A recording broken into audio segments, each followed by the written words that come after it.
আসসালামু আলাইকুম রাহমাতুল্লাহ। তো আজকে আমরা গেছিলাম আমাদের মুড়ি কাটা পেঁয়াজগুলো স্প্রে করতে। তো স্প্রে করতে গিয়ে আমরা একটা ইঁদুর মারছি।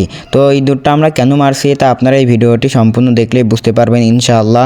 তো আপনারা এই ভিডিওটি সম্পূর্ণ দেখার চেষ্টা করবেন। তো আমি এক ডিশ সার মাথায় করে যাচ্ছিলাম আমাদের ওই মুড়ি কাটা পেঁয়াজের জমির উদ্দেশ্যে। তো মূলত আমরা এই সারগুলো বুনে দিয়ে আমাদের ওই মুড়ি কাটা পেঁয়াজগুলো স্প্রে করে দেব। তো মূলত আমার আব্বু আগে থেকে চলে আসছিল ওই স্প্রে পাইপ নিয়ে এবং আমি পরে যাই। তো পরবর্তীতে আমাদের এখানে একটা পাইপ লাগানো ছিল, যে বড় ফিতির যে পাইপ আছে ওইটা লাগানো ছিল। তো ওইটা খুলে আমাদেরকে এখানে স্প্রের যে চিকন পাইপ আছে ওই পাইপটা লাগাতে হবে। তো এই স্প্রের পাইপটা আমরা সুন্দরভাবে নাট দিয়ে টাইট দিয়ে লাগাই দিচ্ছি। টাইট দিয়ে লাগানোর পর এখন আমাদের কাজ হলো, আমাদের মেশিনে তেল নাই, তো আমরা সুন্দরভাবে মেশিনে যতটুকু তেল লাগে তেল ঢেলে দিলাম। তো পরবর্তীতে আমরা আমাদের ওই যে স্প্রে ফিতি বা পাইপ ওইটা আমরা সুন্দরভাবে বিছিয়ে দিছিলাম। তো বিছানোর পর এখন কাজ হলো, আমি যে সারটা নিয়ে আসলাম মাথায় করে, তো ওই সারটা আমার আব্বুকে আগিয়ে দিলাম। তো ওই সাদা সার আমার আব্বু আমাদের ওই মুড়ি কাটা পেঁয়াজে সুন্দরভাবে ছিটিয়ে দিলেন।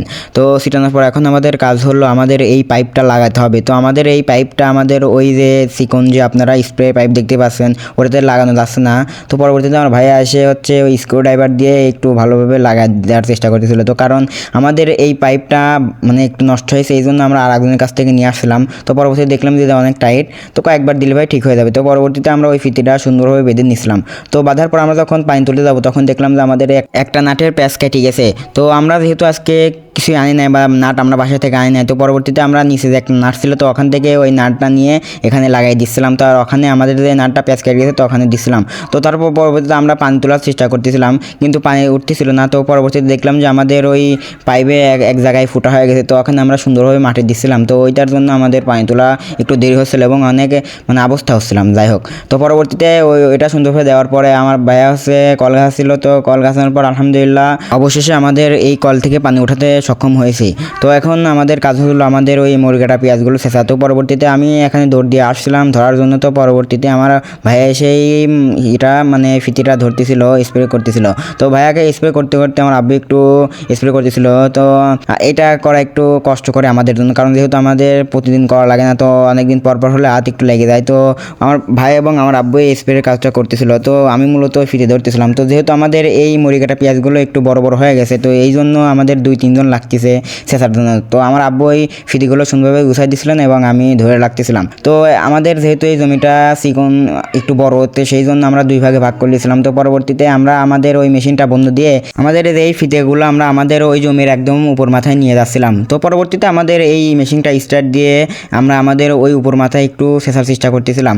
তো এই মাথায় একটু অল্প অল্প পানি দিলে হবে, কারণ এই মাথায় একটু জো বেশি আছে আর ওই মাথায় জো কম আছে। তো আমরা মূলত এটা সেচতেছি, কারণ আমরা গতকালকে আমাদের এই জমিতে করলার বিচি লাগাই দিয়েছিলাম এবং দেখলাম যে আমাদের এই জমিতে জো নাই। তো আমরা যদি অনেক আগে স্প্রে করতাম তাহলে ভালো হতো। তো আপনারা বলতে পারেন যে এখানে আপনারা কী করতেছেন। মূলত আমরা এখানে ইঁদুরের খাল দেখে আমরা এখানে পানি দিয়েছিলাম। তো পানি দেওয়ার পর দেখলাম যে একটা ইঁদুর বের হয়েছে। তো ইঁদুর যে ভাই কৃষকের কী পরিমাণ ক্ষতি করে তা আপনারা যারা কৃষিকাজ করেন তারাই বুঝতে পারবেন। তো দেখতে পাচ্ছেন যে ইঁদুরটা দৌড় পারতেছে। তো মূলত আমরা ওই ইঁদুরটাকে মারার চেষ্টা করতেছিলাম। তো ইঁদুরটা আমাদের ওই মানে জমির যে মুড়ি কাটা পেঁয়াজ আছে ওই পেঁয়াজগুলো একদম মানে অনেকগুলোই কেটে ফেলাইছে, আপনাদের ভিডিওতে দেখাতে পারছেন না। তাই তো আপনারা অনেকে বলতে পারেন ভাই ইঁদুরটা মারলেন কেন। তো মূলত আমাদের ইঁদুর অনেক ক্ষতি করে, এই জন্য আমরা মারছি, তাছাড়া আমরা জীবনে মারতাম না। তো যাই হোক, আমাদের আলহামদুলিল্লাহ আজকে জমি ছেঁচা প্রায় শেষের দিক। তো আমাদের এই মতো একটু দানা ছিল, তো ওই দানাগুলো একটু স্প্রে করে দিলাম। তো স্প্রে করে দেওয়ার পর আমার আব্বু ওই মেশিনটা বনে দিয়েছিলেন।